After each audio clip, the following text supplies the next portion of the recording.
嘿，大家，你是不是也有过这种超崩溃的经验？就是你拼了老命把一堆英文单字塞进脑袋里，结果睡一觉起来，隔天直接登出，脑袋一片空白，什么都想不起来。我们真的花超级多时间在背单字卡，但老实说，根本做白工，对吧？如果我告诉你有一种方法可以让你彻底跟这种痛苦的死记硬背说拜拜呢？想想看，如果你能记更少，却完全忘不了，那会怎样？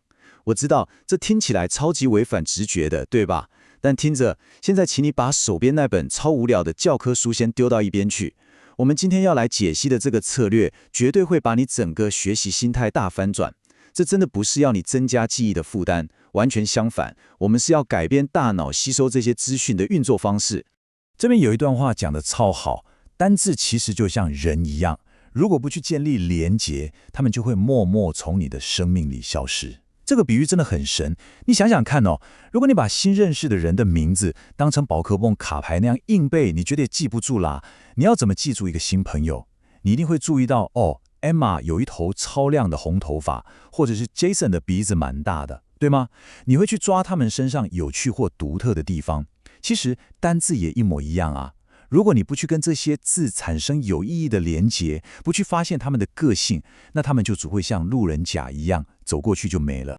好，那我们就不废话，直接切入正题，来解锁第一个超强的工具——同义词跟反义词。为什么这招这么神？因为它点出了一个很残酷的现实，就是如果你每次只学一个单字，你永远就只能表达那唯一的一种意思，这真的会超级限制你表达自己的能力，让你的语言听起来，有点扁平，有点干。来看看这个例子，它完美示范了同义词和反义词怎么帮你打开新世界的大门哦。我们拿大家最熟的 happy 快乐来当例子。拜托，不要每次都只会讲 happier， 它的同义词还有 joyful， 就是那种充满喜悦的感觉，还有 cheerful， 兴高采烈的。那反义词呢？除了基本的 sad 悲伤之外，还有 miserable 悲惨的。说真的，当你用到 miserable 这个字的时候，它不只是单纯的难过而已哦，它带着一种很沉重、很黑暗的压力，就好像整个人跌到了人生谷底一样。你看，透过这种联想，你根本不只是在背单字，你是在真正去感受这些字的情绪。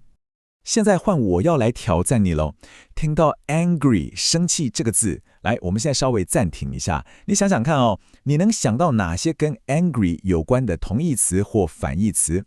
我给你几秒钟的时间，在脑袋里抓几个字出来哦。有想到吗？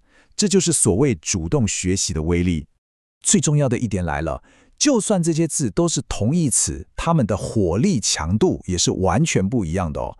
同样是生气 ，furious 代表的是那种大暴怒，就是想象一下有人把你刚买热腾腾的新手机摔碎在地上，你心里烧起来的那种狂怒。但另一边 annoyed 就只是烦躁，可能就是你去排队买饮料，前面的人动作超慢，让你有点小阿扎的那种感觉。另外还有 upset， 通常是指因为某些比较严重的事情，让你觉得很受伤或很难过。你必须去抓到这些很细微的差别，你才有办法超精准地表达你当下的心情。那你现在心里可能在想，天哪，我要去哪里生出这些词？哎呀，答案其实就在你手边。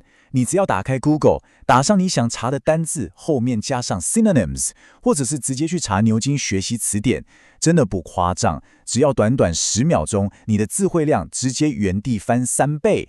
你不再是死读书，而是真的开始在生活里活用这些词汇了。搞定了同义词，接下来带你认识第二个超好用的工具，我们叫它单字家族。你想想，当你可以用同一个字根直接解锁这整个家族的词汇时，你干嘛还要孤单的一个字一个字背呢？它们都有同样的协同相关的意思，只是在句子里面扮演不同的角色而已。这个单字家族的威力真的是吓死人耶。我们用 create 创造这个动词来举例，如果你只学了 create，哇，那你真的是白白错失了另外4个超级好用的字耶，像是名词的 creation 创造物，或者是 creator 创作者，形容词有 creative 有创造力的，连副词都有 creatively 有创造力的。你看，你只要记住一个字根，就可以像买福袋一样，一次打包带走5个字，这才是报酬率最高的学习法啊。来，我们再来动动脑。听到 decide 决定这个动词，用我们刚刚讲的逻辑推推看，你能猜出它的名词、形容词跟副词长什么样子吗？用力想一下，试着在脑袋里把它们拼出来。噔噔，答案揭晓。除了动词 decide 之外，它的名词是 decision， 形容词是 decisive， 副词是 decisively。我跟你说，当你掌握了 decisive 果断的这个形容词，你就可以拿来形容那种做事超干脆、毫不犹豫的人。这绝对比你硬凑一堆简单的英文字去解释还要精准太多了。把单字家族学起来，保证让你讲话跟写作的时候听起来更自然，更像母语人士。理论讲完了，现在要来点好玩的实战啦。让我来跟你介绍第3个秘密武器——单字冠游戏。这听起来是不是有点老派？对，是有点，但相信我，它真的超级有效。不管你是想跟家人一起玩，跟读书会的朋友互相督促，或者你本身就是个喜欢来点混乱挑战的自学者，这个游戏绝对为你量身打造。